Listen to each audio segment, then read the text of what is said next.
Basically, we sit together every week, every Friday in the morning, because morning is the best time.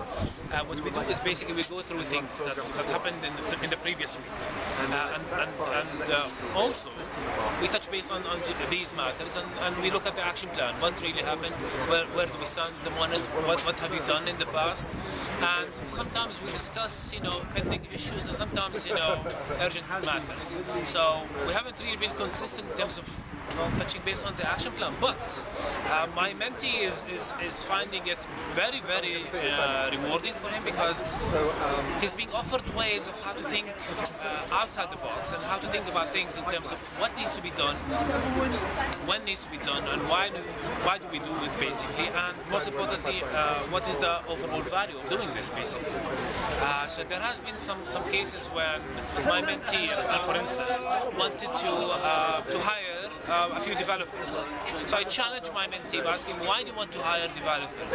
And he goes like, because we're understaffed and I cannot really basically finish the work. So I told him, what do you guys do in terms of the operational side of business?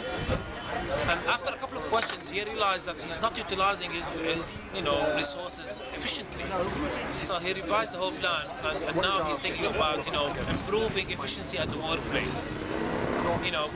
Trying to identify the root causes of a problem rather than the symptoms of a problem. So that's what we're trying to do. And also my mentee is looking for ways to develop himself at the personal level. He feels that communication skill is something that he really lacks. So I kind of ask him questions, what are your options at the moment? What are you doing about it? And then after he came up with a few options, I kind of ask him, what is the most appealing one? What are the pros and cons for each and every option? Why do you want to move with this option and not with that option? So basically it's all about him. It's his life, his choices. I do not interfere, I do not direct or judge or anything like that. I only ask questions, encourage, motivate. That's the most important part. Well done. And how was the mentoring experience for you? Why did you choose to be a Mowgli mentor?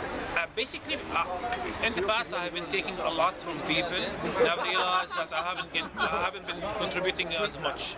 So I decided to give something out of my, from my experience and knowledge to others, basically. So I'm doing that at the moment. In addition to that, I'm also developing my coaching and mentoring capabilities. One of my main goals is to be, one of the most recognized coaches in the Middle East, and this is just one way to get there. Okay. And also, it's also a challenge to deal with different kinds of people, be it young or old, because you kind of change your perspective on how to deal with people. So not all people are the same. So you have to sometimes, get into their level, understand how they feel about things, start to realize where they stand at the moment, put yourself in their shoes, and think of things positively, basically.